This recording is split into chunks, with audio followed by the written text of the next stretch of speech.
Okay, Sorry, roll I'll call, vote please. for the record will reflect that all were present. Yes. Which item? Public comments? Yes. Okay. Ms. Call, before we start, can someone make sure that the speakers outside are working Oh, let's properly? turn it all the way up.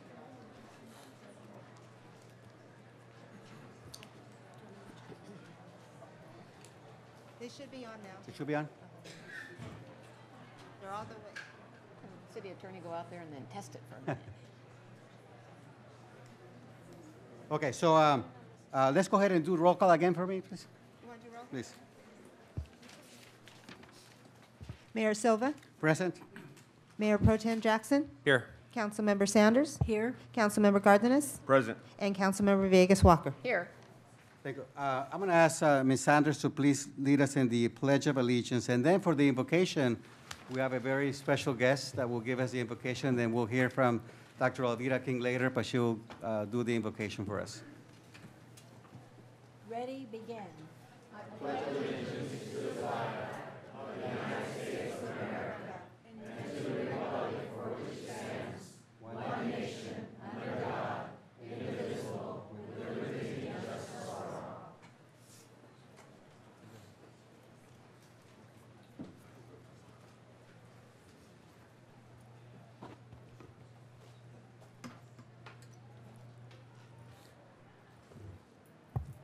Heavenly Father, in the name of Jesus, by the power of your Holy Spirit, we thank you for the opportunity to come together in this distinguished place to reasonably discuss the sanctity of life and the challenges to it. Guide us in a peaceful manner to hear from heaven. We thank you. Bless each and every one of the elected officials, the leaders, and the people who are gathered here. In Jesus' name, amen. Amen. Thank you, Dr. King.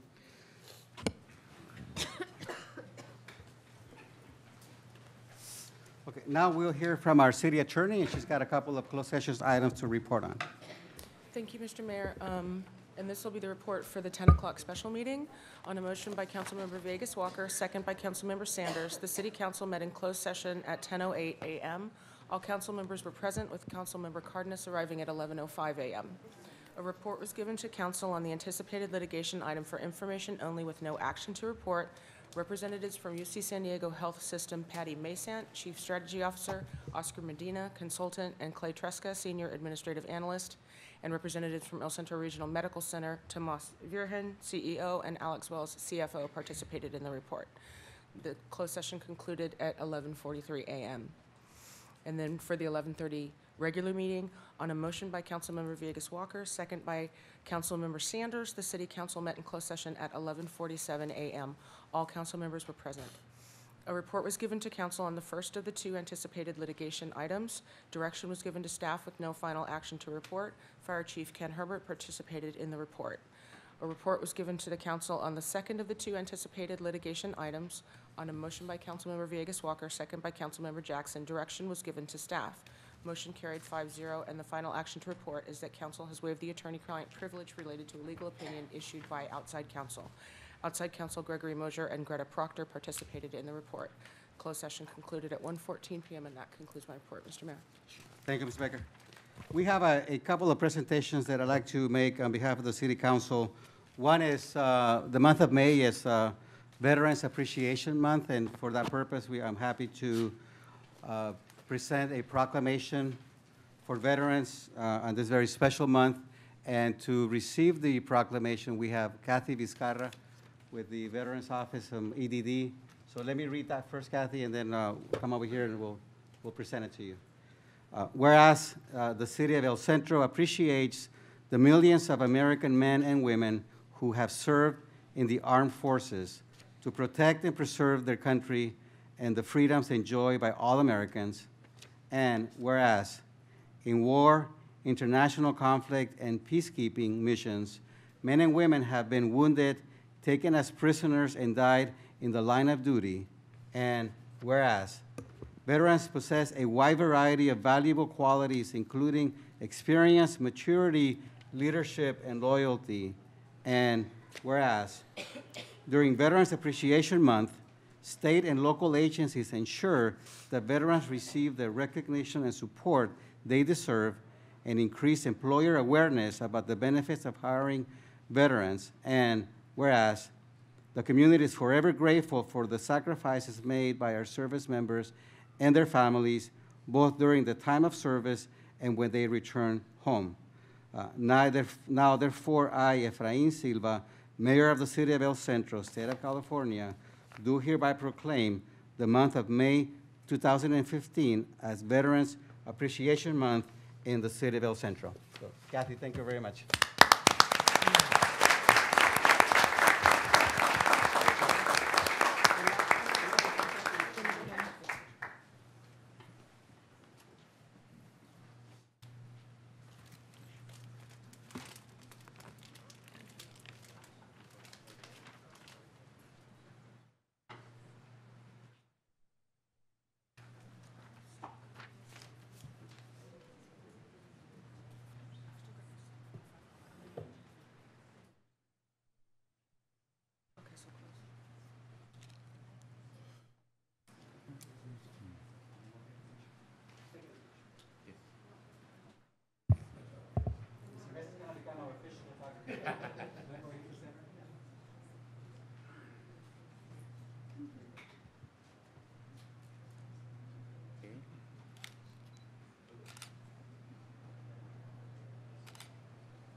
I just wanted to say a few words. First of all, my name is Kathy Vizcarra, and I do represent the Employment Development Department here of Imperial County on this occasion.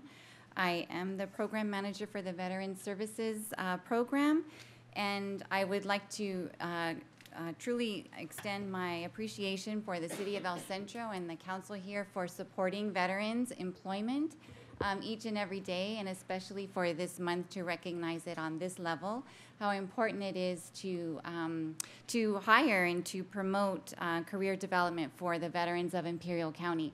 We are having a reception on May 12th at the Imperial Veterans Memorial Hall at 11:30 to 1. And at that time, we will be recognizing AOC, which is the contract service company at NAF El Centro, as the employer who has recognizably hired quite a few veterans here in Imperial County this past year. We do this every year. Different employers are recognized, and this year we are really happy to extend that recognition to AOC. So thank you very much, and have a wonderful evening. Thank you, Kathy. Thank you.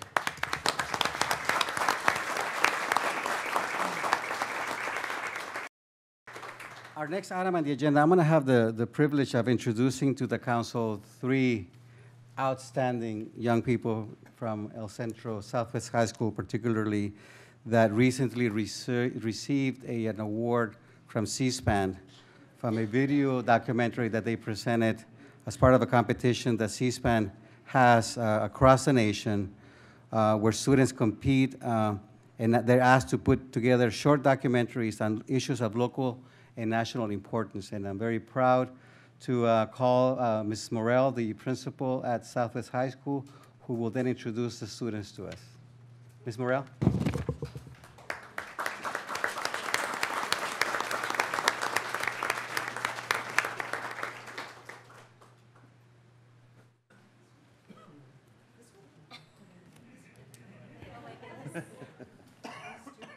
The path of least resistance.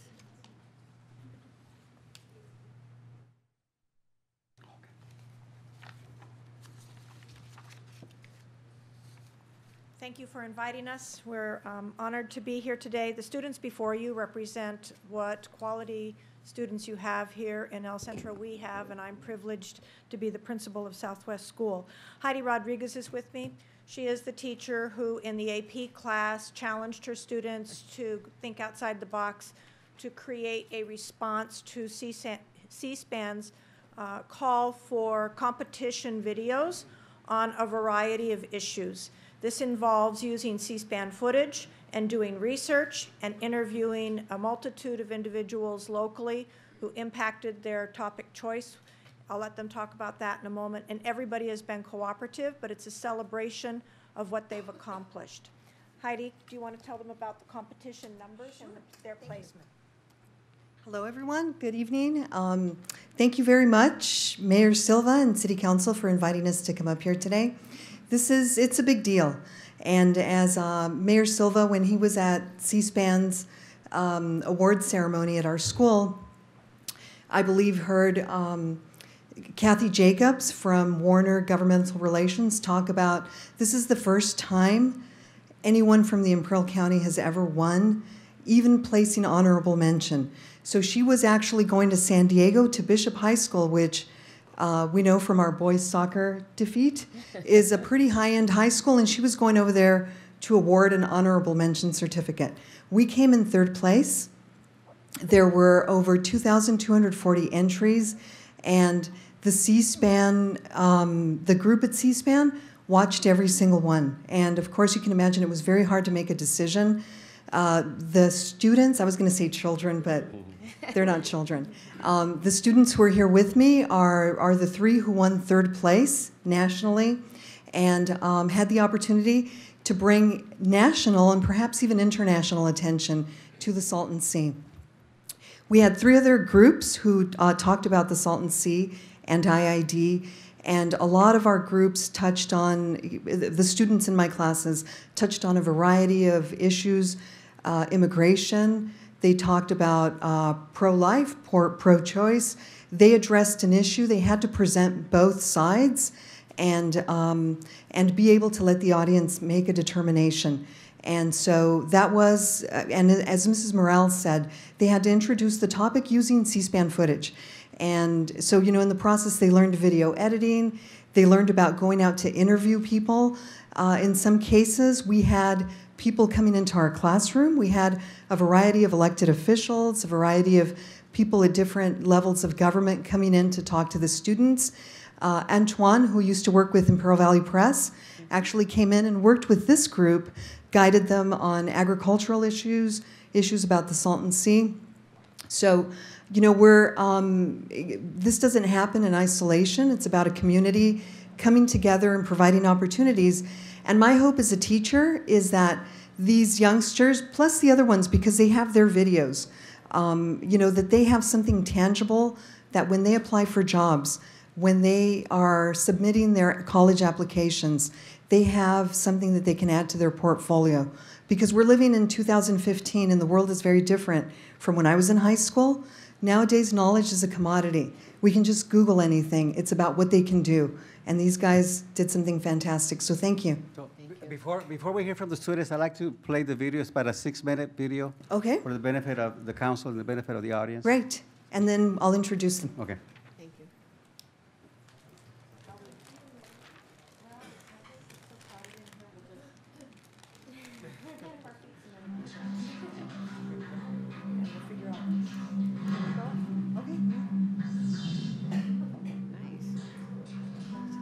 In the Sonoran Desert of Southern California, there is a valley that, like Death Valley, lies far below sea level. Geology suggests that this valley has been flooded and dried multiple times throughout the eons, but so far as U.S. history goes, the Salton Sea came into being in 1905. It was an accident stemming from a canal that diverted water from the Colorado River to the agricultural area of the Imperial Valley. There was an overflow, an unplanned change of course, and an inland sea was destroyed. So the question is, why do they say it was man-made? Why do they hold to that?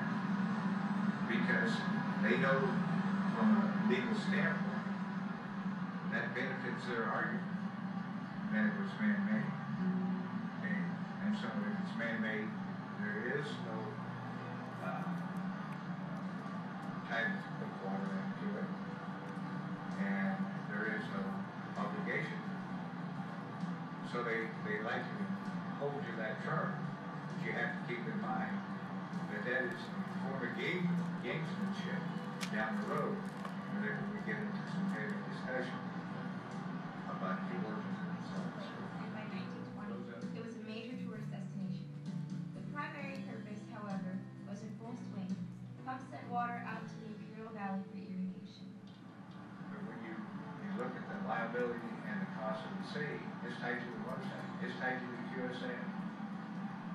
You can't separate that. And at some point in time, if there's inaction, then one has to ask himself, what is the next step? Throughout the late 1950s and into the 1960s, tourists came in droves to the Salton Sea with annual visitations, sometimes surpassing those at Yosemite National Park. Fishing, swimming, boat racing, water skiing, golf, partying, and even yacht clubs were popular recreational activities.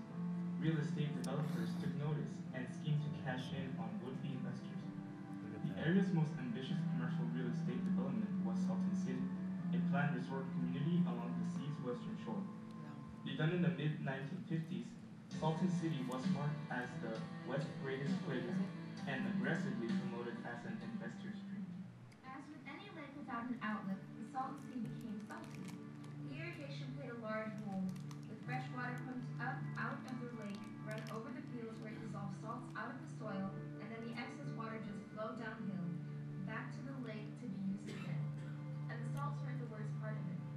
Pesticides such as DDT and Agent Orange and residues from fertilizers were mixed in too.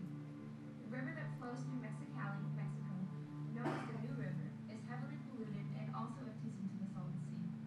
This creates an entirely new problem, as handling any kind of restoration of the sea would mean interacting with Mexican officials to work together to clean up the New River.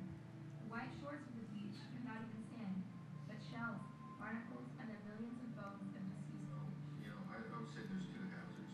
One is a public health hazard, is the pollutants into the air. Okay, that's the one that we're all concerned about. The other is when the sea recedes, there's birds and fish that live off of that sea, and they therefore are impacted. By the late 1970s, those who visited the sea began to dwindle due to the sea's steadily intensifying environmental problems. Most notably, shoreline flooding resulting from above average seasonal rainfall and ever-increasing wastewater inflows from the Imperial Valley's abundant agricultural economy. By then, it was clear that the planned leisure communities for the Salton Sea would soon go under. Consequently, many of the homeowners and businesses were forced to abandon their holdings when property values plummeted and the local economy crashed during the 1980s. Still, it's veering forward.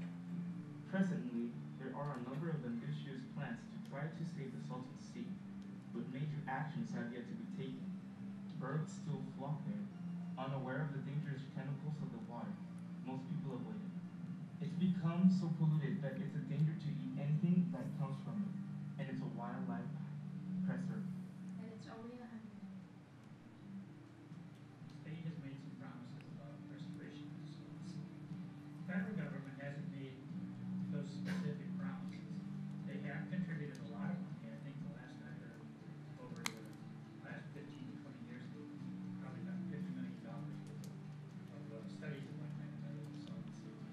So they have contributed that. I think that what they need to do is both the state and federal government need to set up some kind of annual contribution towards restoration of the Salton Sea. Travel, when I campaign, when I just get out in the district, all I hear is, let's save the Salton Sea. People see the studies and they know that it's a joke. They'll see the front pages and the headlines and they'll say, no more studies, let's get serious here. You know, the one thing that Sonny said is no more studies, and I think we need to prove that now. I think, again, it's time for Congress to lead. I think it's time for a bipartisan Congress to prove that we'll finally get serious here and clean up. Overall, there are people whose intentions are to protect our community, but it's not enough. We need to let our government know that we care about our country, our city, and our health.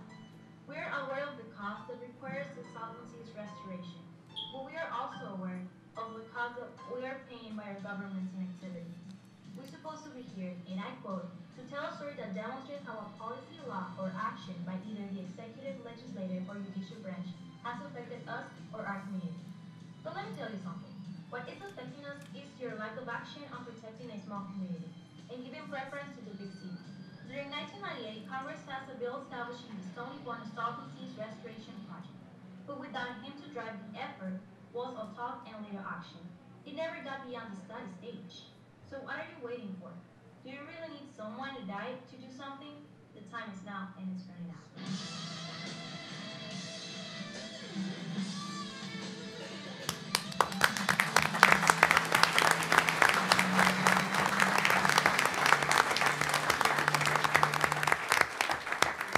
Would you please introduce to us our three very talented Absolutely. students? I'll introduce them in order of appearance. Shelby Verbrew. Okay. Hi. And Kenneth Sandoval. Last but not least, Andrea Vallejo.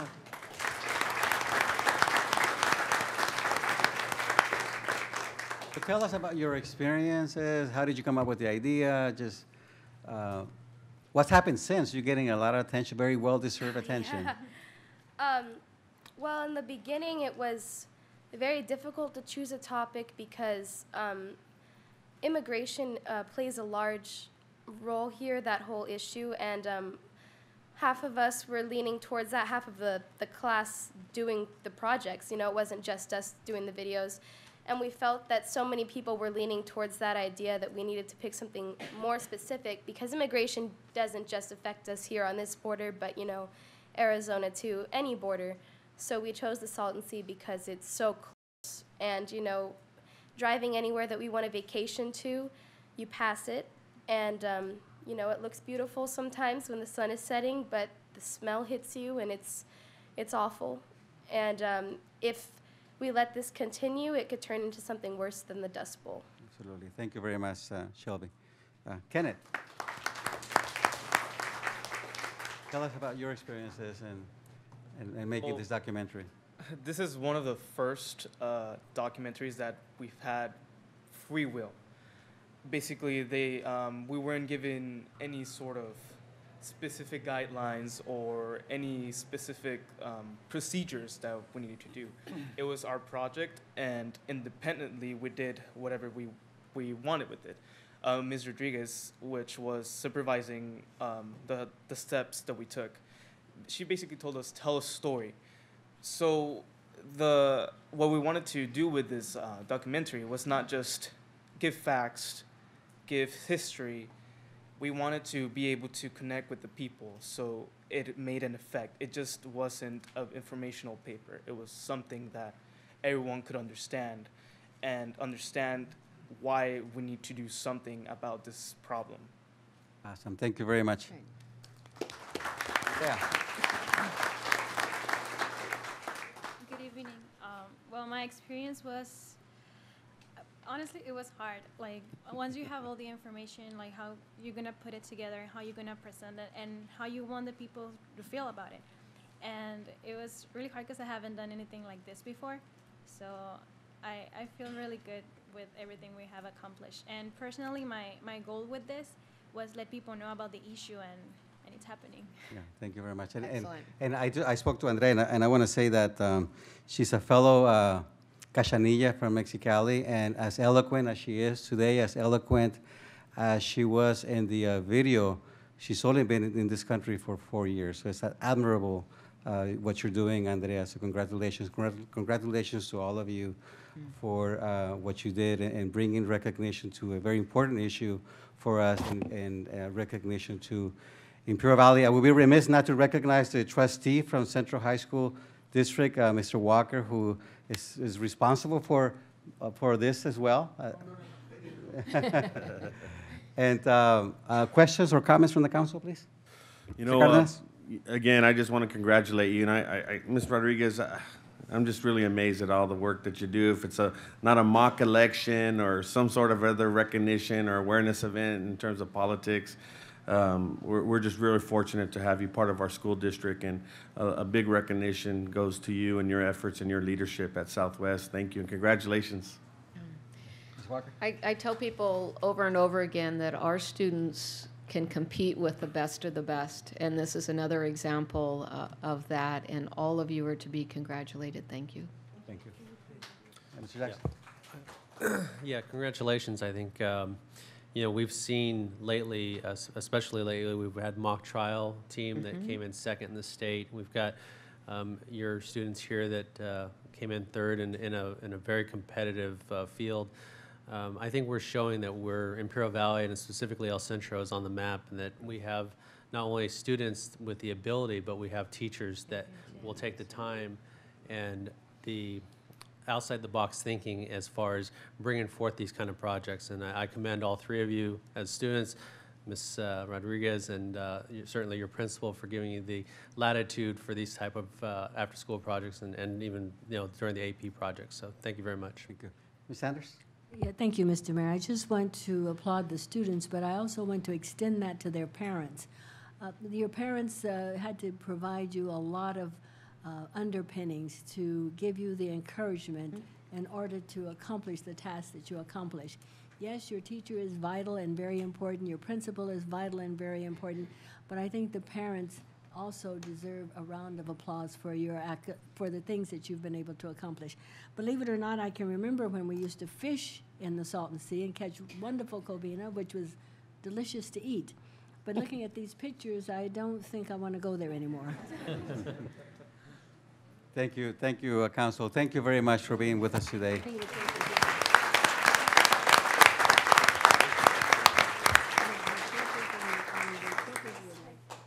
Okay. Oh, yes, I'm sorry. Please, you want to tell us about another exciting venture at Southwest High School? Thank you, Ms. Serra. These students represent quality education, and one of the things that we're moving forward with in our district, thanks to the support of our board and superintendent and the hard work of teachers, is to pursue an international baccalaureate diploma. The International Baccalaureate Diploma has advantages to students because it's a diploma that is earned at the same time as their high school diploma. It's recognized worldwide, and what the best part of it is that it is an attractant to businesses to El Centro, because a lot of parents look for schools, whether they be private, as CETIS in Mexicali or up in San Diego, Torrey Pines area, or public schools. And those public schools close by to us would be La Quinta High, and again in San Diego. So we've pursued the International Baccalaureate. We've had our International Baccalaureate visit. We're a candidate school, and if all goes well and their judgment is positive for us, we'll be offering this diploma this coming year. And so for the board, I've left a couple of articles on why the International Baccalaureate is a celebration for excellent academics. So thank you. Thank you, Ms. Murrell. Thank you very much. Thank you.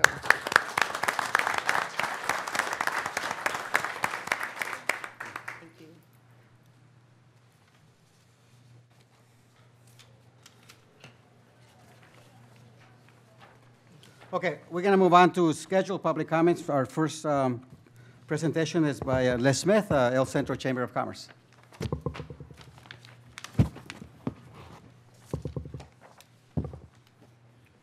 Thank you, and good evening, Mayor Silva and other council members. I'd like to start by just saying, first of all, we've been quite busy at the Chamber this month again, which is a good thing. But I'd like to share that it was a real honor and privilege to last night attend a wonderful event at the old Eucalyptus School, which featured Dr. Elvita King as our speaker last night, and it was a very wonderful evening. Thank you so much for being here in the Valley this week. I also had the privilege of sitting with Mayor Silva and his wife and visited with Councilmember Jackson while we were there too. We've like I say, we've been busy at the Chamber. We've had a number of ribbon cuttings this month. We had one at Kennedy's Taco off Ocotillo. We had one at the new pharmacy down on Wake and 4th by Lucky's Supermarket. We had one over on 4th Street at the new Sign Factory store. And we have one coming up Saturday morning at Fat Daddy's Cycle. So a lot of new businesses. That's very encouraging and a good thing. We will be having this month's mixer on Thursday, May 21st at the Union Bank. I would encourage everyone to come that has the ability to do that. And also, there's been a number of I'll say concerning lawsuits have happened here in the city based on ADA compliance issues. And so the El Centro Chamber of Commerce is very happy to announce that we will be holding what hopefully is going to be a how to avoid ADA litigation, with the theme being that everything that's painted blue may not be in compliance. So we're bringing in some people from San Diego who are experts in the field, and we'll have an afternoon seminar at the Chamber of Commerce, and that will be held on May 20th. So I think something very positive for the business community here in the Valley, because there have been some unfortunate issues already along those lines. I would like to announce also that our upcoming annual dinner this year will be held at NAFL Centro at the Mirage Club, and that will be on Thursday, June 18th. With that, then, I would just close in making my normal monthly comments about our continued dialogue with our neighbors across the border in Mexicali, and just share that Council Member Cardenas and myself had the distinct privilege and honor of being personal guests of the mayor of Mexicali for the opening ceremonies of the Fiesta del Sol a couple of weeks ago. It was very nice. We were treated like royalty when we got down there. They had quite a crowd there. They put us right up in the front row and introduced us and presented us to the entire group. And then we had the honor of walking the grounds and seeing the whole facility with the mayor and his entourage. So it was a great evening, and it certainly shows how sincere they are in accepting the El Centro community and continuing to develop the sister city relationship. And I'd like to say that that process is moving forward. We're waiting to hear from the mayor's office, but I think there's work being done. And you know, the summer may get in the way. I don't know, but definitely by early fall, yeah. We're hoping to get that finalized. I have spoken with you, Mayor Silva, and Supervisor Terrazas expressed some concern to me a few months ago about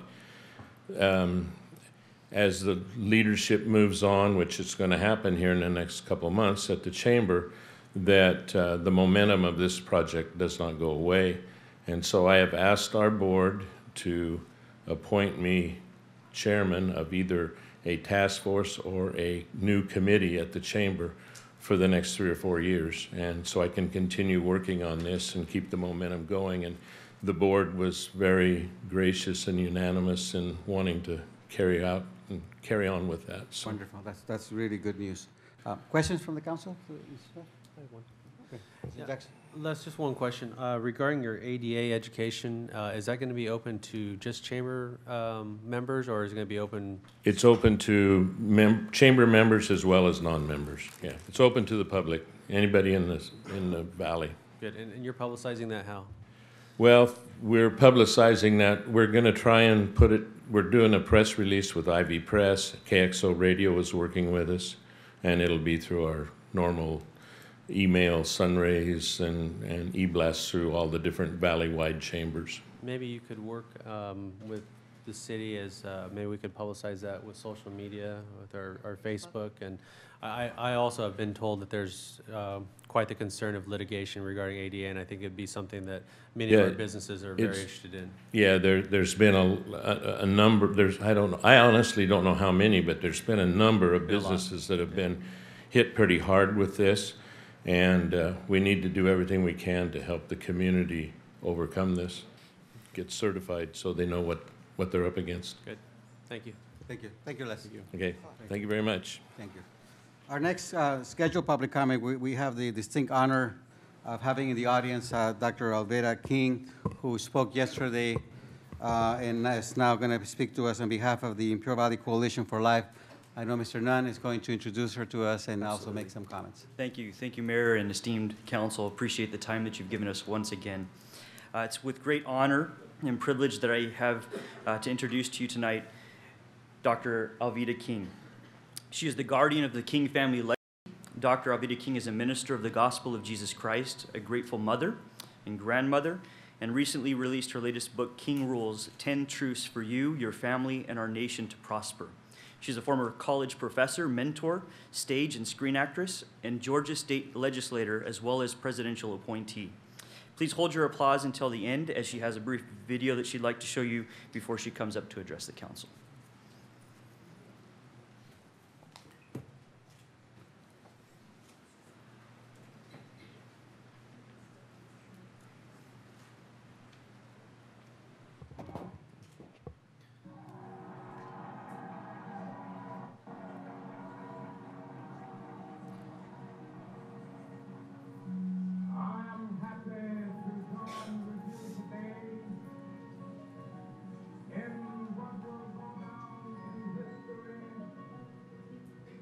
As the greatest demonstration for freedom in the history of our nation.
Mr. Mayor, distinguished members of the council and city administrators, and everyone, thank you for the opportunity to address you today.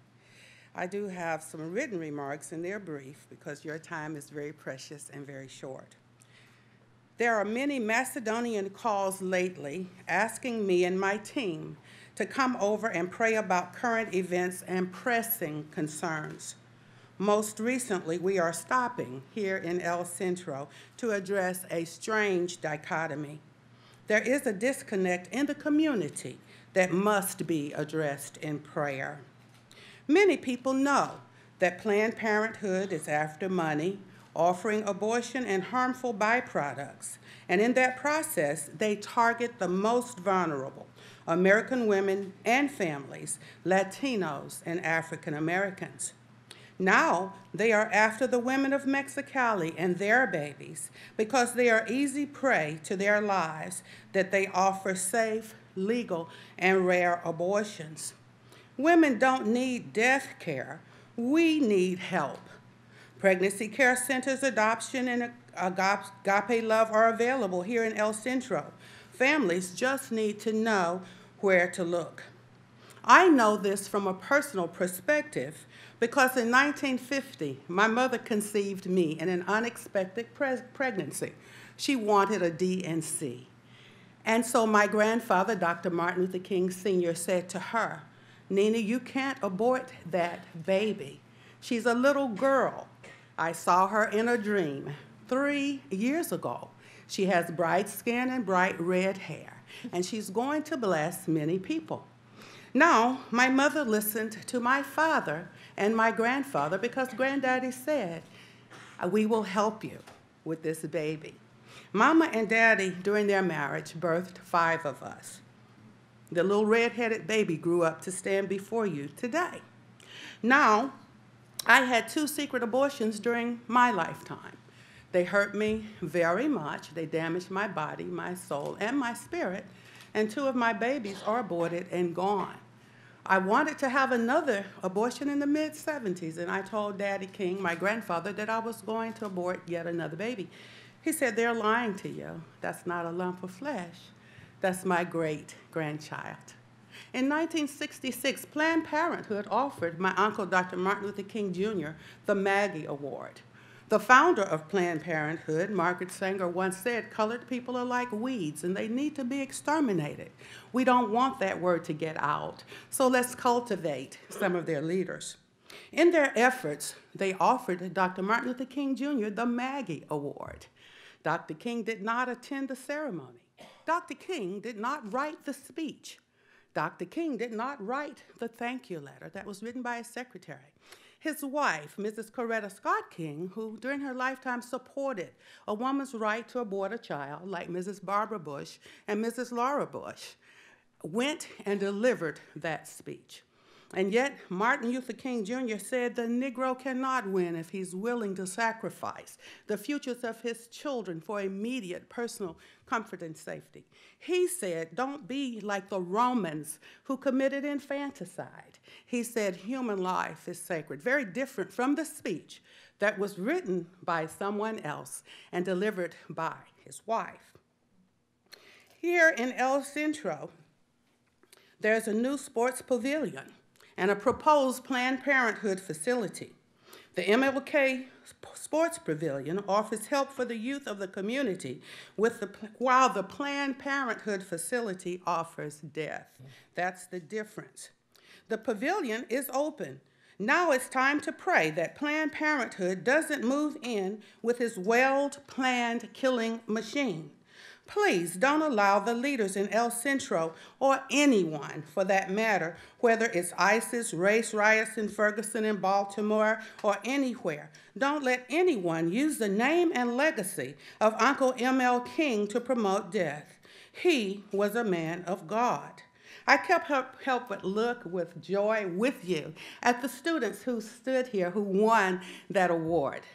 It was just absolutely marvelous. But what would have happened if they'd never been allowed to be born? What would have happened if they had been aborted?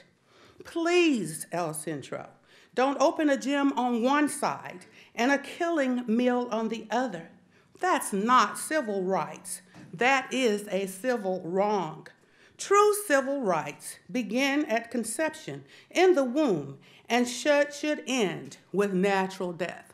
Now, I talk all the time, and standing here in this hall with all of you, it has taken courage for me to say I had my own abortions. I exercised my right to choose. It hurt me and killed my babies, and there are things in my body that I still experience today. If it had not been for Daddy King, a man, who said, I'll never get pregnant. I'll never have an unexpected pregnancy, but there are 46 chromosomes. My baby's daddy said that too when I changed my mind about aborting that baby, and Daddy King said, keep the baby. The man said that's 46 chromosomes, 23 from me and 23 from you, and I want mine back alive. So I ask you, where are the civil rights for the babies? What about the chromosomes of daddy and mommy? I ask you to remember this today as you think and as we pray. God bless each and every one of you. Thank you so much. Thank you very much, Ms. King.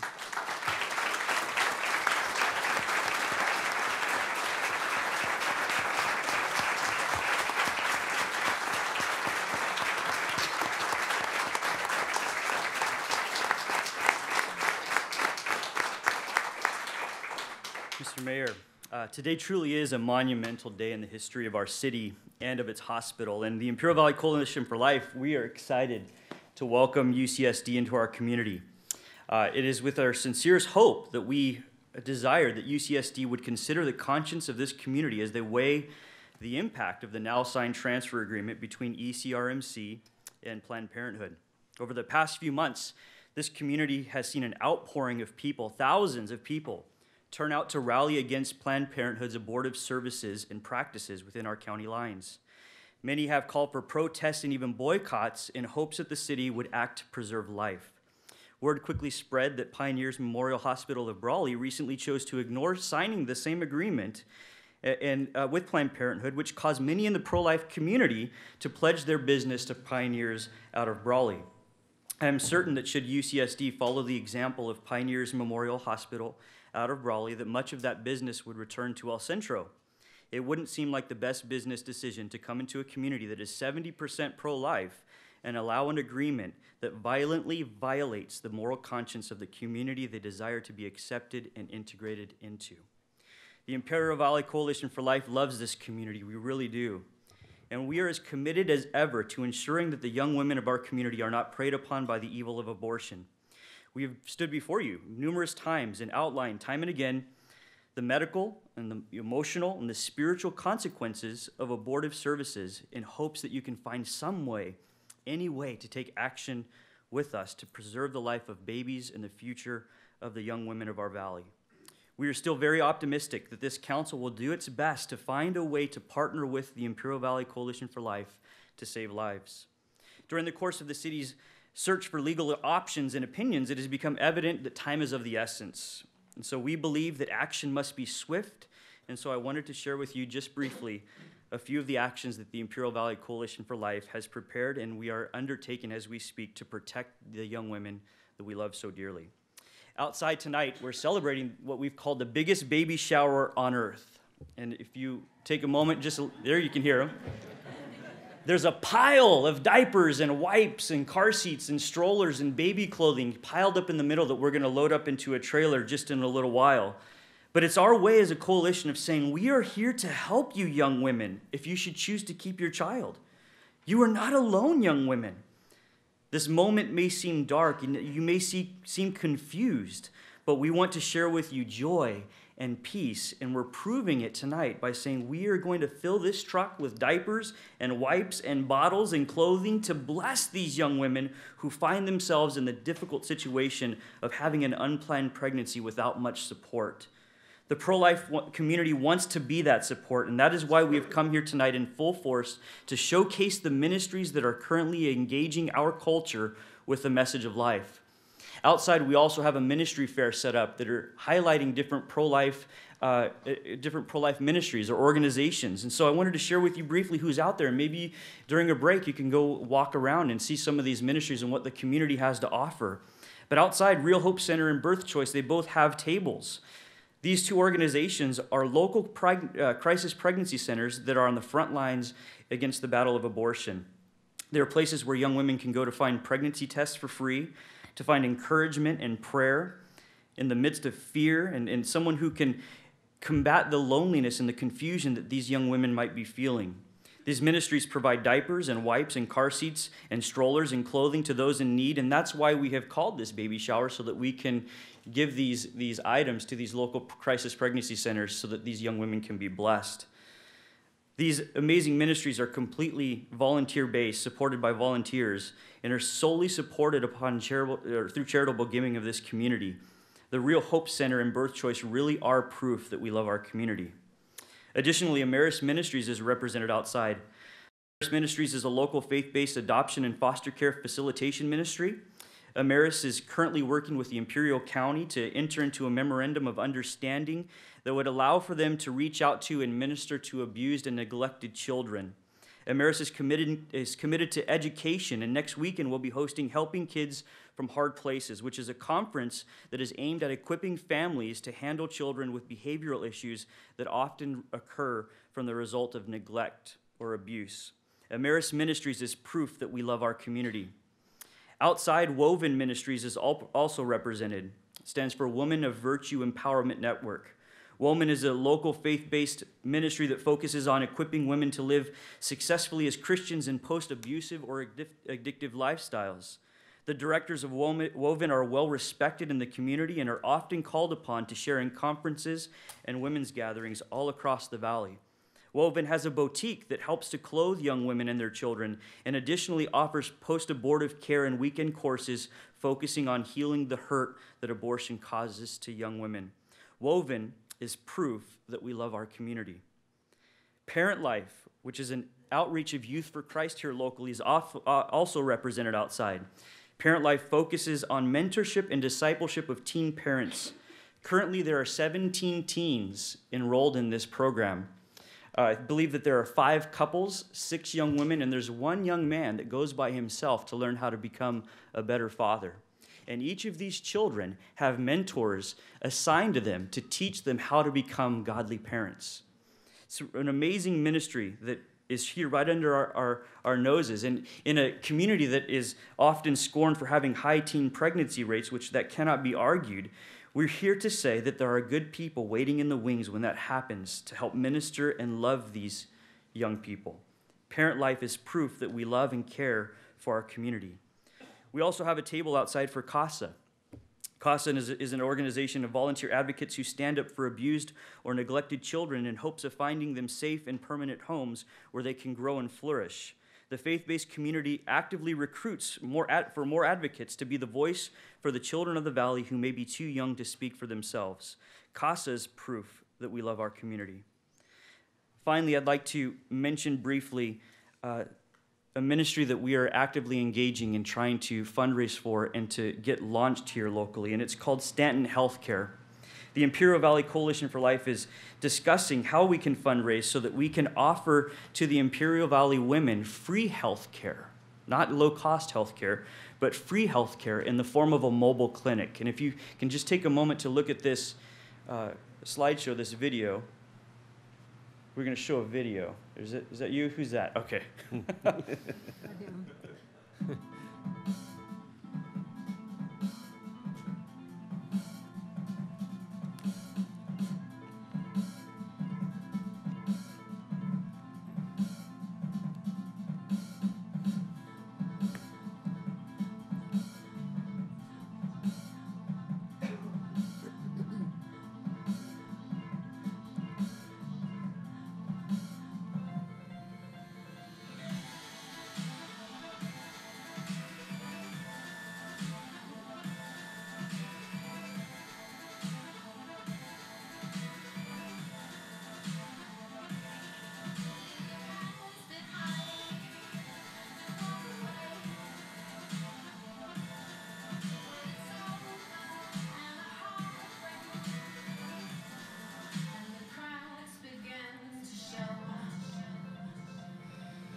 So we had planned this evening, actually, one of these to come down and to park here so you could walk through, but it had problems with the smog test, so they didn't want to break the law and bringing it down. So it didn't happen this time.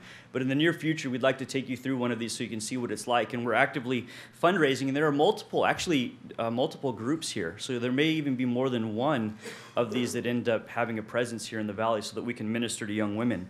To this point, Planned Parenthood has refused to attend any of these meetings in which the community has showed up in full force to oppose abortion within their borders. They have personally told me that they will not engage in any discussions over the issue because they are committed to offering low-cost health care to women valley-wide. Well, I'm excited to stand here tonight to tell you that we are committed to offering free health care to Imperial Valley women valley-wide.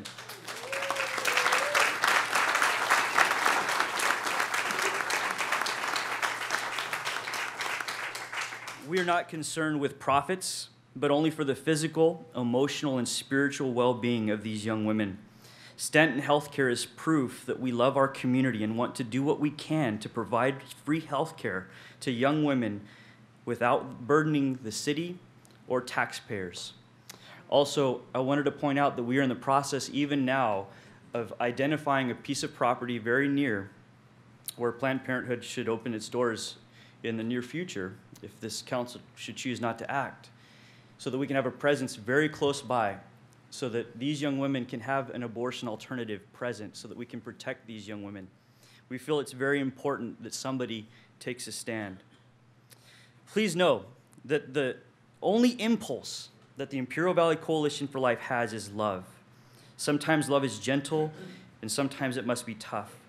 Jesus said in John chapter 13, "A new commandment I give to you, that you should love one another as I have loved you, so you should love one another.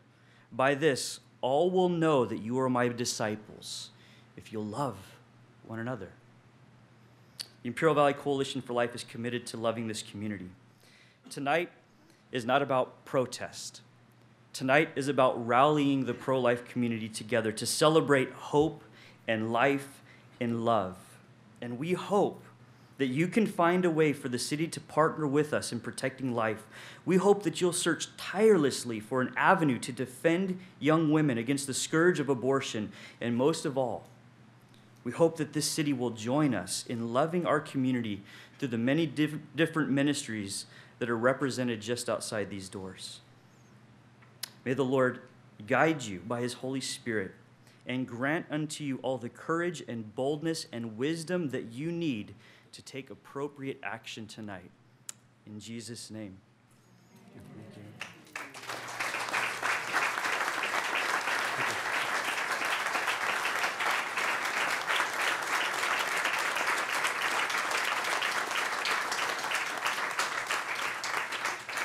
Thank you, Pastor Nunn. Okay, let's go on to the consent agenda. Consent agenda items are approved by one motion. Council members or members of the public may pull consent items to be considered separately at a time determined by the mayor. Any member of the public wishes, of the council wishes to pull items for consent? Are the members of the public? If not, I'll look for a motion to approve consent agenda items 5 and 6. Are we ready? I can't even see it. I don't know. Is it ready?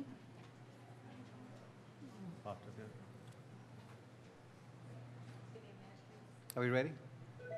1 minute. It takes a moment to switch back from the video. There we go. Move by Walker, second by Jackson. Please ballot.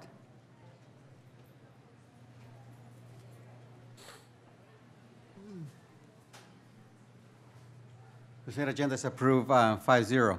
Next item on the agenda is unfinished business, execution of master management agreement by and between the City of El Centro on behalf of the El Centro Regional Medical Center and the Regents of the University of California on behalf of UC San Diego Health System and School of Medicine. We had a full presentation earlier in our joint meeting with the hospital board at 5 o'clock. I don't know that there's any additional need for discussion or presentation from the council. I don't know that there's any need for additional discussion, but I wanted to add a piece before I vote up on this, Mr. Mayor, and that is, as you noticed, there was a blank slate, and I spoke to the presenter about that, and I says, what we would be approving then is basically an outline, and that you would come back and tell us what's going to be filled in over this 90-day period. Yeah. Am I assuming that correctly? Okay, all right. Okay. So as long as that's what we're doing. Okay. Yes. Okay. Thank you, Ms. Anders. So I have very appropriately, a motion by Walker, second by Jackson, on the approval of the management agreement. Please ballot. This is a historic vote, and it passes 5-0. So if you'd be welcome to El Centro, UCSD, Mrs. Villano, thank you very much.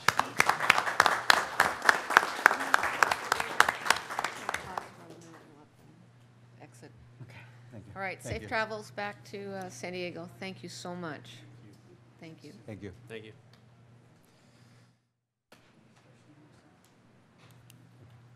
A few seats just opened up to someone that may want to sit down, so there's a few chairs there. Next item on the agenda is a report from an independent legal counsel regarding the El Centro Regional Medical Center transfer agreement and related issues. As you may be aware, over the last several months, we've had a lot of testimony, as we did today, related to the El Centro Hospital transfer agreement with Planned Parenthood. A lot of issues, a lot of thoughts, a lot of recommendations have been brought to the council over the last few months, and we listened. Rather than just accepting a previous recommendation, the council went and contracted an independent law firm out of San Diego who looked at all the components, looked at the legal opinion presented before, looked at all the letters that were submitted by Mr. David Gibbs and the Alliance for Freedom, look at the legality and constitutionality issues and any potential issues for the council, issues that were raised by the public, such as should the council or the hospital require a fiscal impact study, for example, before a transfer agreement is signed. The legality of the transfer agreement as was approved by the hospital board. And so we are here today to hear the report from our attorney. I want to thank Councilmember Walker for all the work that she did on this matter. And I'd like to introduce Mr. Moser and Mrs. Proctor, who will begin the presentation. And I don't know if that includes a little bit of your firm history, so that we can kind of get a sense of what your experience is. Yeah, so thank you for having us here today. I think, were selected in part because we have represented over the last couple of decades a number of healthcare districts, a number of county hospitals, and as well as the UC system. So we have a lot of experience with public hospitals in particular. We also do a lot of work for other kinds of public agencies. We're currently general counsel to the Tri-City Healthcare District and work for a number of other hospital districts. So this is familiar terrain. You know that the healthcare system in America is very complicated, and it is different in California. The rules are a little different in California than they are in the rest of the country, and we'll touch on that. I also wanted to note that the council, as you heard in the discussion of the closed session items, has voted to release the opinion that we provided to the council earlier today, because we're not going to go into all the detail that's in that 9-page opinion, but I understand it's going to be made available to the public to have a look at. So we are going to, of necessity, be relatively brief and high level, but rest assured that there's much more detail in the work product that we delivered to the council. Greta Proctor has worked on this with me, and so she'll be available to answer questions and to fill in when I stumble. Can I just stress the fact that the point that you just made, Mr. Moser, that typically when the council receives legal advice that is privileged information that the council uses to decide matters that have liability and consequences, legal consequences to the city. In this case, the council earlier today decided to waive our confidentiality agreement with the attorneys, and therefore are making the legal opinion and the document that we're going to review right now a public document. It's available for anyone to see. There's copies there by Mr. Walker that people can obtain. And that is being done for the purposes of transparency, for the purposes of being able to talk about this openly, and for the purposes for the citizens to know the issues that the council is facing. So. Yeah, we have a lot of confidence in the conclusions that we've reached, and we think once we tried to address the issues that were raised to us by the council, so it's a limited look at those questions, and as we'll go through, our answers are of necessity technical, but the law is a technical enterprise. And so we're not going into philosophical or political issues. We're just dealing with the questions that have been raised that have specific legal answers. So if I can have the first slide. Do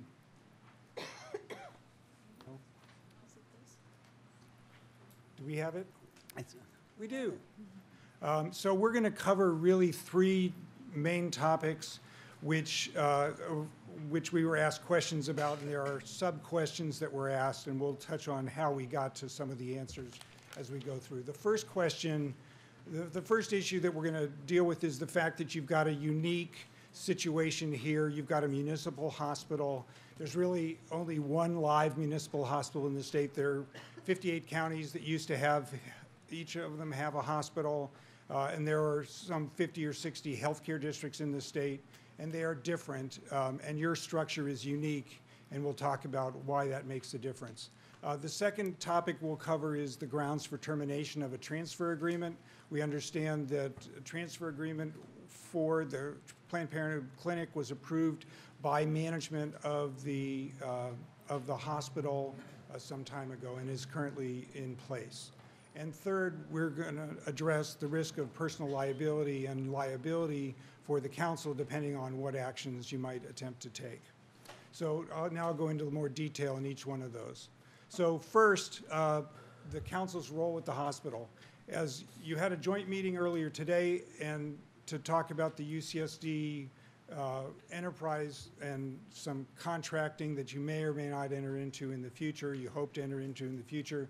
And that's required because you have delegated under the municipal hospital law management and operation of the hospital to a separate board of trustees. You've done that for a variety of reasons, but what you've really done is set the hospital up as a separate enterprise, partly for liability purposes, but certainly for management and control purposes. And under the unique hospital law for municipalities, you made a choice in 1986 as to whether the council would manage the hospital or whether a board of trustees would manage the hospital. And you chose at that point to have the board of trustees manage the hospital.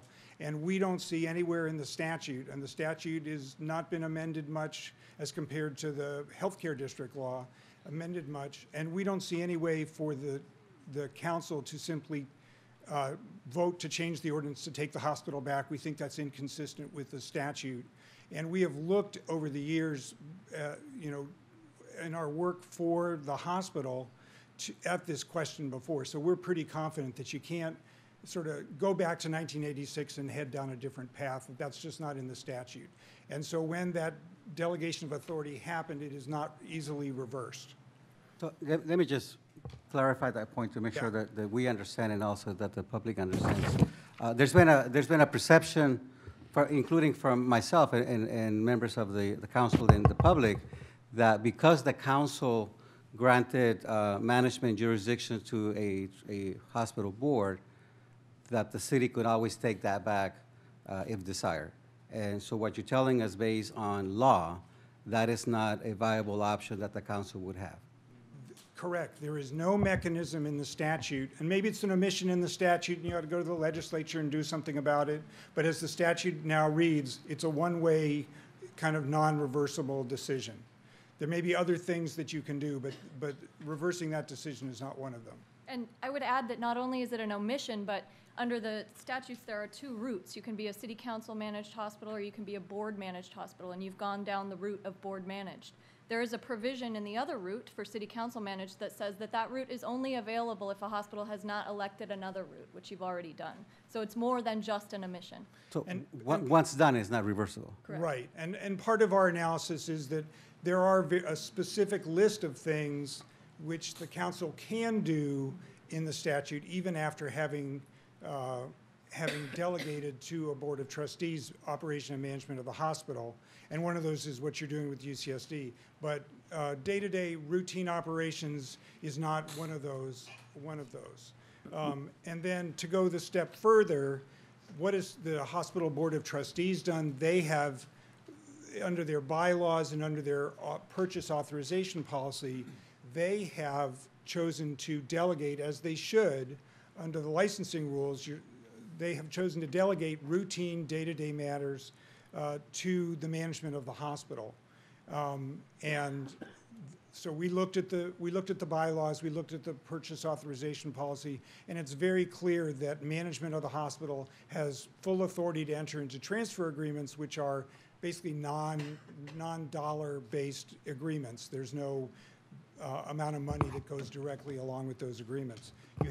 The hospital has 22 of those agreements. They are routine operational issues. Under the licensing rules, the hospital is supposed to be under control of a licensed administrator, someone who's got background and experience to run a hospital, and you have that.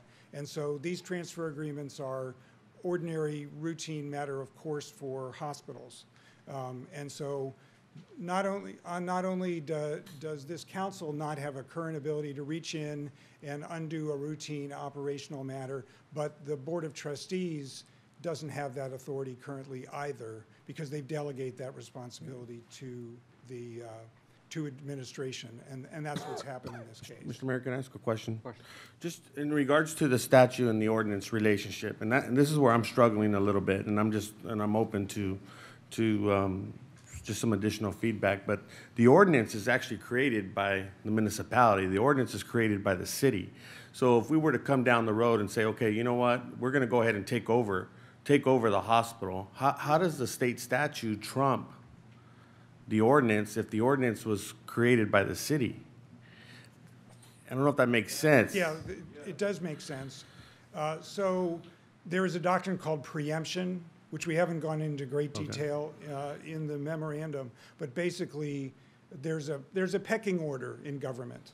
And when the state sets out a statute and governs what a local agency can or cannot do, the local agency is preempted from taking action that is inconsistent with that state law. There are exceptions that we haven't tried to address here, but we didn't find an exception that applied in this case. So here, when the state says this is how you have to do it, and this is what your powers are with respect to running a hospital, then you're stuck with that unless, and that's why I mentioned you could go to the state and get the statute amended, and that might provide some other avenues for action, but we're looking at what your authority is today, and not trying to, look at all the potential options that there might be out there. Does that answer your question? Yeah. So the second topic we're asked to look at is what the grounds are to terminate. Forget the delegation of authority responsibility that's already happened and who made the decision. Let's look at what are the actual grounds for terminating a transfer agreement. Well, it is clear that clinics that provide abortion services need to have a transfer agreement in place. There's a regulation that says that. And there's unusually, while there are some waivable kinds of things, having a transfer agreement for this particular kind of clinic is not a waivable requirement for the clinic. They must be able to transfer someplace, their patients someplace to provide continuity of care. There isn't a provision that says hospitals must have a transfer agreement with every healthcare provider. There just isn't such a statute. But in this case, you've got an agreement that's been entered into, and the question is, could you terminate it? So our view is that you cannot, even if you had authority, which you currently don't have, you could not terminate this agreement without violating a number of laws. First, we were asked, could we require some kind of fiscal impact study as far as entering into transfer agreements? That runs directly contrary to healthcare policy, both state and federal, because otherwise people who are unable to pay for care would be turned away at every hospital, right? So we have a federal law that goes by the acronym EMTALA that basically says hospitals, emergency rooms have to be open to anybody who needs immediate medical care without having to fill out forms or show their credit cards or anything else. So EMTALA requires that you take any patient that shows up at your door. And as a public hospital in California, you are also governed by Health and Safety Code Section 1317, which is very specific about abortion rights in particular, and says that a public hospital has no ability to interfere with or deny interfere with or deny somebody's right to make a choice as to whether to have an abortion or not. And that is as compared to federal law, which doesn't have any specific protections. And on the federal side, you're looking at privacy rights implied by some judges into the Constitution. Not so in California. We actually have a specific constitutional provision about the right to privacy, unlike federal law.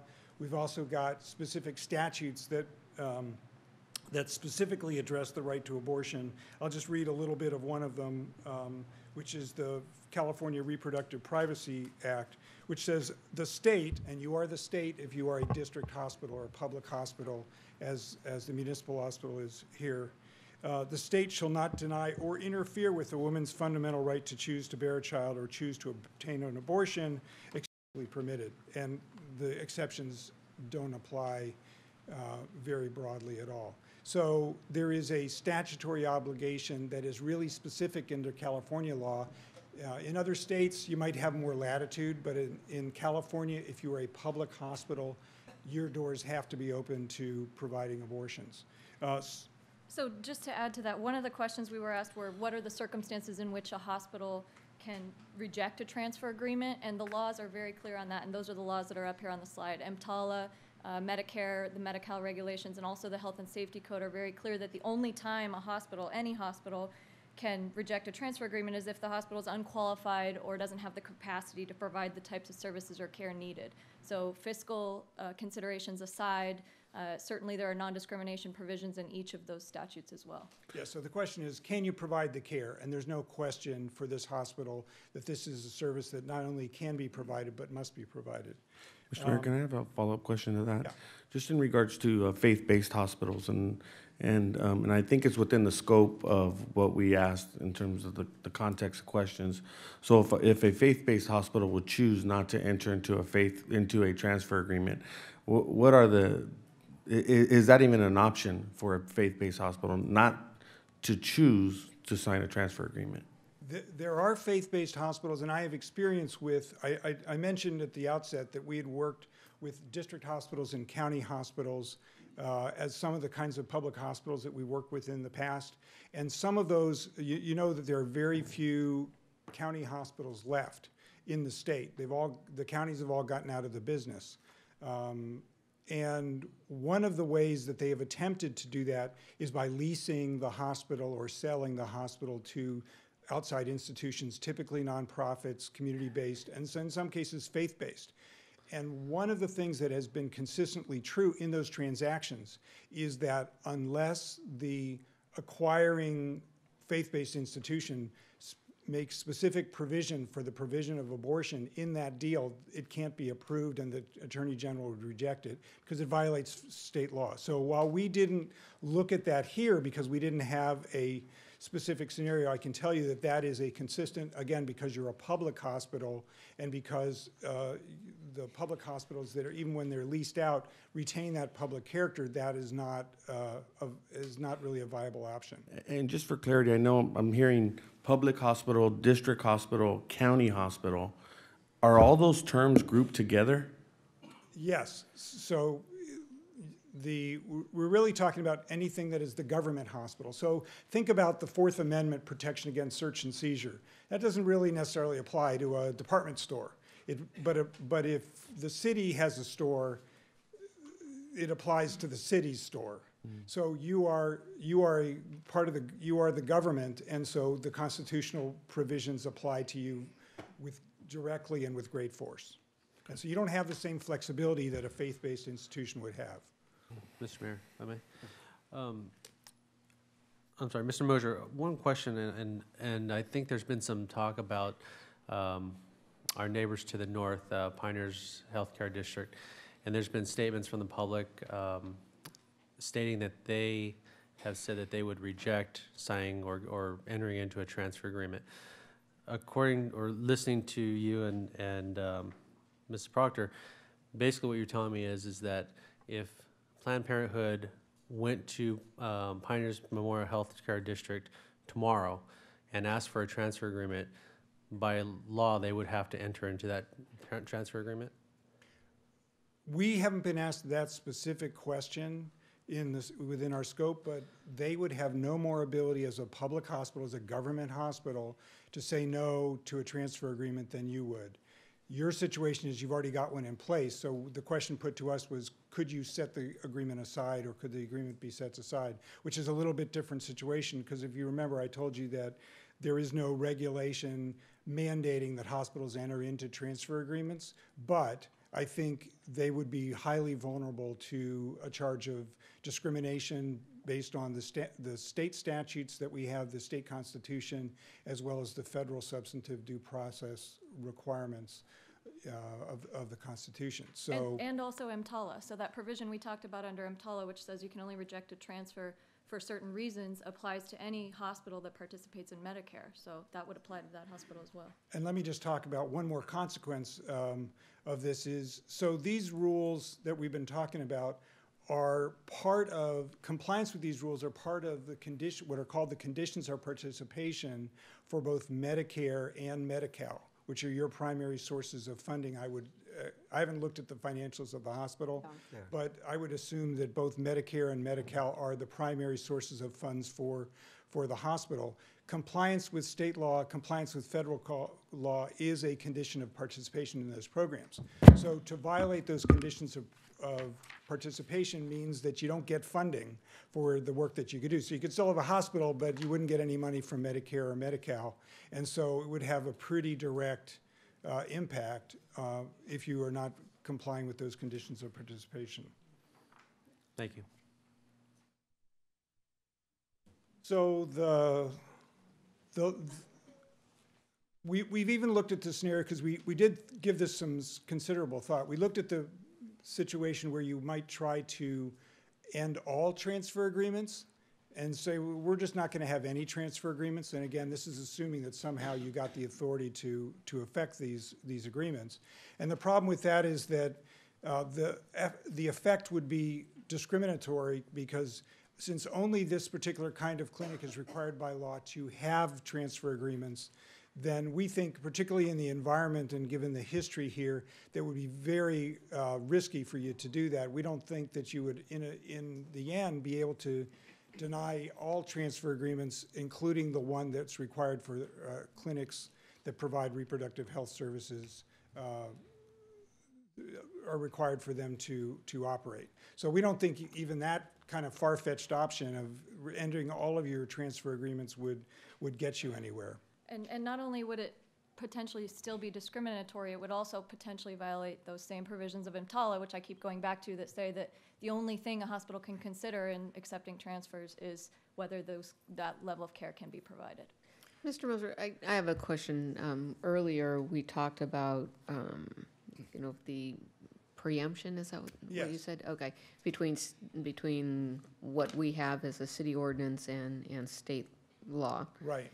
On your slide here, we talk about that the California right is broader than federal right. Why doesn't the federal law preempt what we can do here in California? Why is California allowed to have a broader right when it comes to a woman's right to choose?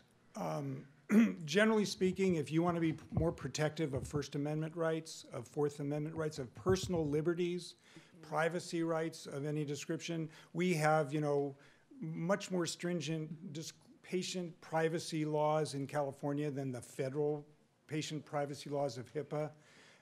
We do that in a lot of different areas. There is a body of law that describes when federal law preempts and when it does not, because the same principle applies. It's the supremacy clause of the federal Constitution.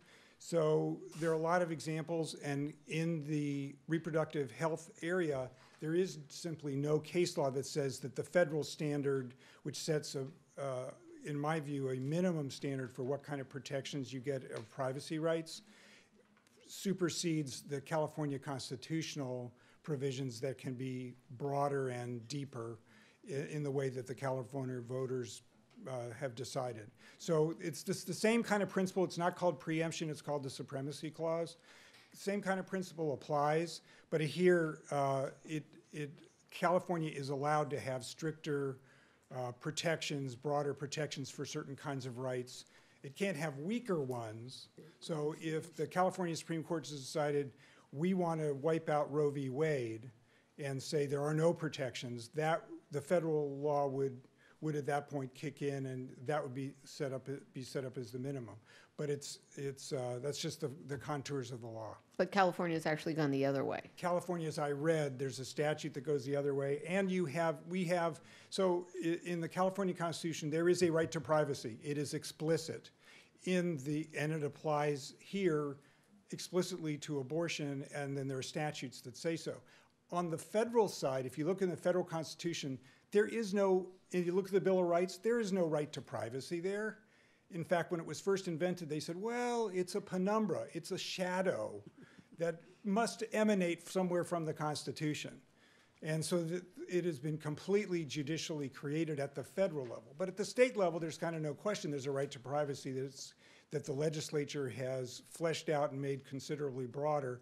than what federal law provides. And the case law going back to the 60s, even before Roe v. Wade, says that in California, this is explicit. And those are federal cases. So these are federal courts talking about the fact that the California law is just broader. I think that's one of the things that's been difficult for me to kind of get my arms around a little bit, because things that are allowed to happen or be prohibited, or maybe the municipality had greater powers, can be explained because just because you can do it in Iowa doesn't mean you can do it in California, given this distinction that we also, in addition to the federal framework, we're bound by the California framework. Right, and I can give you a very recent example. So some of you may have followed the relatively new U.S. Supreme Court decision regarding what they called in ordinance, the ordinance that the city of Boston had of having literally a painted line around abortion clinics, and people wanting to communicate with people seeking abortion had to stay outside of the painted line. It was 35 feet around. And the court said, yes, that was an invalid restriction on free speech. There are very similar laws in California, and yet you've heard nothing about them. The city of San Diego has such a statute as well. And you've heard nothing about them. Why? Because California has broader protections. And so the fact that the Supreme Court has changed the rules about these ordinances about where you can be to talk to people seeking to get an abortion, if you're someone who's trying to talk a woman out of going to do that, those rules don't affect California because we have a different standard that applies. And some of the, there was a very strong advocate for Coalition for Life, and that's a well-known attorney, David Gibbs, who came to our council meetings a few times and gave some letters to the council, which were provided to you. So I kind of sense that some of the arguments that were made was because he may not have been aware of California provisions, because he comes from the state of Texas. Is that a reasonable assumption to make? That is a pretty reasonable assumption. California has gone as far as really any state in this particular area, and is very different, has been out of step, as Greta mentioned. The California version of Roe v. Wade protecting abortion rights was 3 years before Roe v. Wade. It was the California Supreme Court. So California is just so different. And then, so number one, you're in California, and number two, you're a government hospital. And so both of those things make a big difference here in terms of the latitude that you have. And so the statute that Greg read earlier, the state shall not deny or interfere with a woman's fundamental right to choose to bear a child or to choose to obtain an abortion. Under that statute, you're both the state and you're talking about potential interference. So this is a violation that's a lot clearer in California, much more liability than federally, although we do believe there's liability federally as well. Yeah. And Mr. Mayor, if I can, and this may be just a little bit outside of the scope, Mayor, so I would ask just for a little bit of grace, but in terms of the concept of patient dumping, and I talk about a transfer agreement. A transfer agreement is to lay out terms and conditions and HIPAA, and that's my understanding of a transfer agreement. But what safeguards do hospitals have to prevent them from being victims of patient dumping, or do they even have any safeguards in terms of that areas of protection? And I would think that the transfer agreement would have some sort of language in there that would have some sort of mutual understanding that would mitigate risk and avoid any type of patient dumping type of scenarios or situations. So first of all, the transfer agreements are really about continuity of care and making sure that patient records get transferred, and it's the receiving institution saying, yes, we have the capability to provide this kind of care. There's not a word in those agreements about paying, and there can't be, and to have those kind of provisions in a transfer agreement would violate a host of laws that are described in our memorandum. So those transfer agreements simply have to be cost silent. And there are no protections for hospitals, which is one of the reasons you've had a lot of focus on healthcare reform to try to get people who just, have a fever out of emergency rooms, because otherwise, as soon as a patient is deemed to be stable, they can be removed, the hospital doesn't have to admit them, but if you show up, no matter who you are, no matter what your background or your status, you have to be seen in an emergency room. There is no protection for hospitals in terms of patient dumping, and that is what the very purpose of EMTALA is to prevent restrictions from being imposed by hospitals on who they take, at least in their emergency room.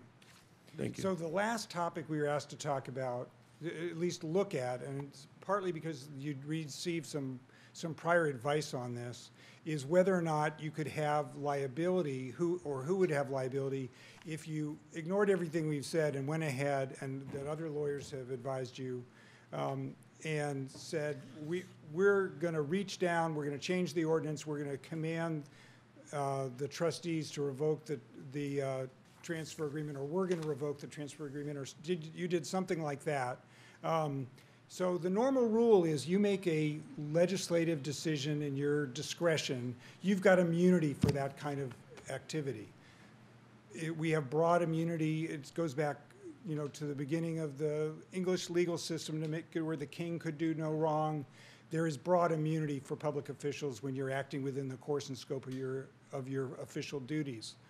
But if you take intentional acts that are wrongful, that you know to be wrongful, that are not in good faith, then you lose that immunity. You lose that immunity not only under state law, but under federal law as well. And so, I'll give you one example. So in city of Los Angeles, the police department had a series of well-publicized police brutality cases.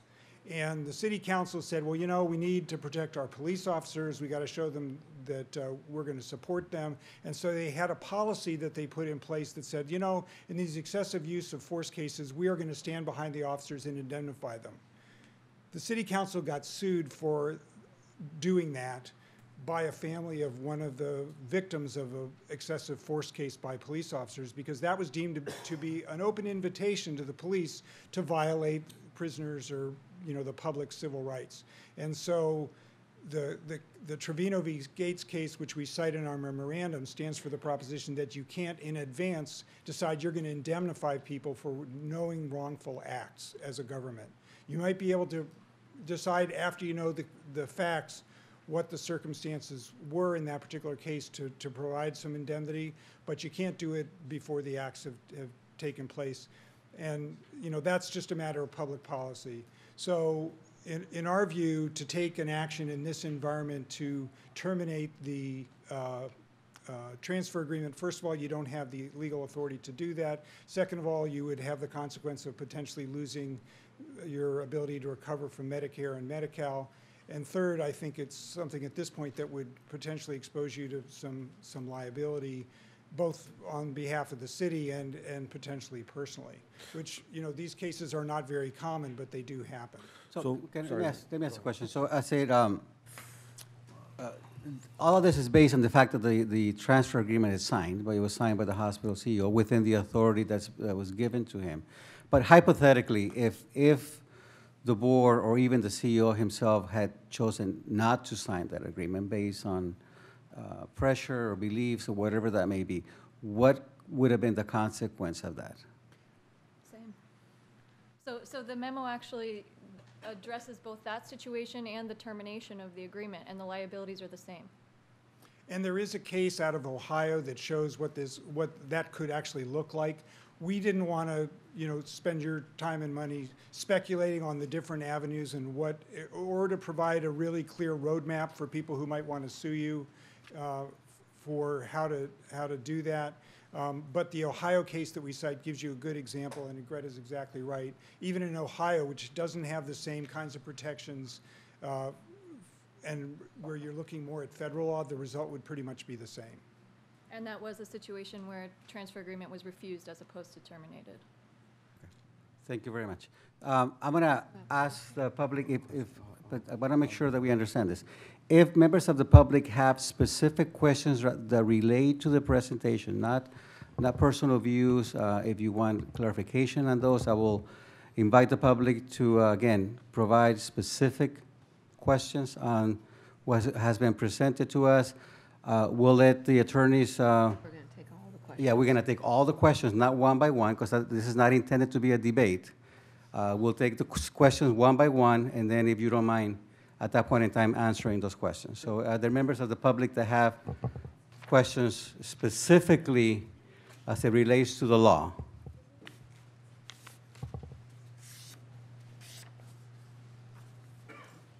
Thank you, counsel, for even accepting the questions tonight. But I have a question for the attorney. Is it legal to sign a transfer agreement before the facility had even passed code? Okay. Well, we'll get to those. We're going to get to questions, and then we'll get the answers. Okay. Okay, So is that your question? The question was, is it legal to? That's what I'm asking. Okay. Well, we'll go back and review all the questions later, or the answers later. So Okay, and right now, then- we're just taking questions.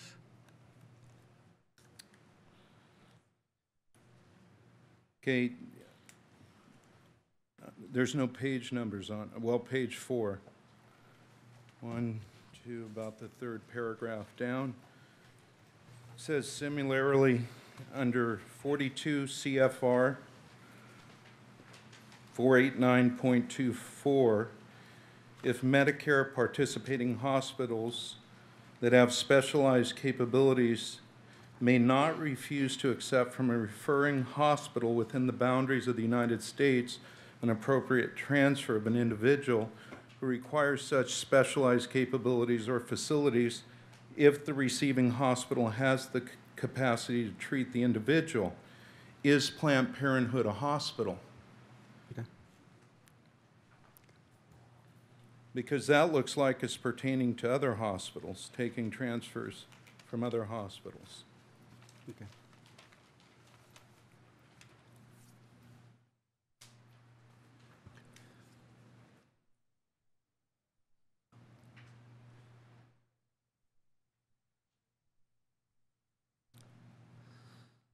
I had one more, I can't find it now. So again, page 6,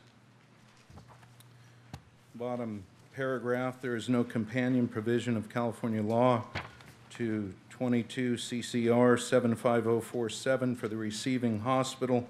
A hospital is not required to enter into transfer agreements with clinics that provide abortion services. However, a hospital is required to comply with the MTALA, Medicare's conditions and standards. Medi-Cal contracts and laws, state non-discrimination laws and local policies, all discussed above, that require non-discrimination in transfers. This is an unconventional transfer. This is different than transfer agreements dealt with a dentist or another medical facility. And our question is, how is it discriminatory if we're asking for you to do an impact study? What is the cost on the hospital? Seems like none of that was done because some of the calculations that have come out say that it's going to be a financial burden on our hospital. And I think that was addressed, but we'll ask him to address it again. Okay. But I'm sorry, Pastor Colas, I didn't pick up the specific question on page 6. Well, I at the understand bottom, you asked for the fiscal study, was that, I thought that was 2 different points. Was there a point on page 6 that you were bringing out? I thought it had to do also with the yeah, transfer. it was to discrimination is what it looks like, right? There is no companion provision of California law for the which receiving paragraph are you looking at, hospital. Mr. Colas? Last paragraph. A hospital is not required to enter into transfer agreements with clinics that provide abortion services. It makes a statement there. Okay. Yes. So the hospital is not required to do so. They're now saying it's discriminatory if it was. I think you would have to keep reading on that paragraph to get the answer that you're looking for. Right, and that's dealing with discrimination, right? Is that what? You got the question? Okay. All Very well. right, all right. Okay, and then I have one more on question 9 on the agenda, or point 9. It says discussion and any necessary action regarding repealing Chapter 13, Article 7 of the Code of the City of El Centro relating to regulations and procedures of medical cannabis dispensaries. So here it talks about repealing a code, an ordinance, but yet you can't repeal the 1986 code. The attorney says that once it's set, it's set. And so my question is, why can't you guys repeal that like you did with the medical marijuana I think facilities? that's a matter of governance. We'll let the attorney Okay. answer that. Thank you, Mr. Okay. Colas. Any questions specifically related to the document, please? Okay, good evening. I'm coming from Mexicali, and I have a very special interest in the well-being of the women there. So I want to ask these lawyers, what would happen if a non-resident woman needs to be transferred to the clinic? Would the hospital, she will have no medical coverage in the USA. Will the hospital be required to admit her? Who would pay for her expenses? Or would be or would she be rejected by the hospital? I need to know that. Okay. Thank you very much. Pastor Nan? My question relates to enacting city ordinances that might kind of change some of the way we operate as far as what we allow. Specifically, I have 6 different points. Maybe you can jot these down, but requiring admitting privileges for those who are performing the abortions at our local hospital. So admitting privileges would be mandatory ultrasound and education before an abortion would be permitted. Third one would be requiring parental consent. If we were able to enact something either at a countywide level or citywide level that would require parental consent. Fourth one would be a proper disposal plan of the aborted fetal tissue. If we could require some sort of proper disposal plan. Fifth thing would be requiring proof of citizenship before performing abortions so that we make sure that we aren't violating what the community in Mexicali desires. And lastly, proper reporting and accountability from Planned Parenthood to this council as far as how many procedures they've done, percentages of abortion compared to other services that they've offered the community. So it's your question whether the city can impose these conditions on, Would we or the be city or able the to- hospital impose these conditions? Some of them on- would be hospital-related, like the admitting privileges. Some of them would be codes that the council could maybe take to act in order to kind of make a little bit more strict the ability to perform these abortions at the local clinic. Okay, thank you. Thank you. Any? Mr. Moser can't go to the stage. Okay, Those are hold on a state second, issues. please. You need time to, Did you, I think we got it. did Okay. you capture all of that? any additional questions, again, specific to the report that was given to us today?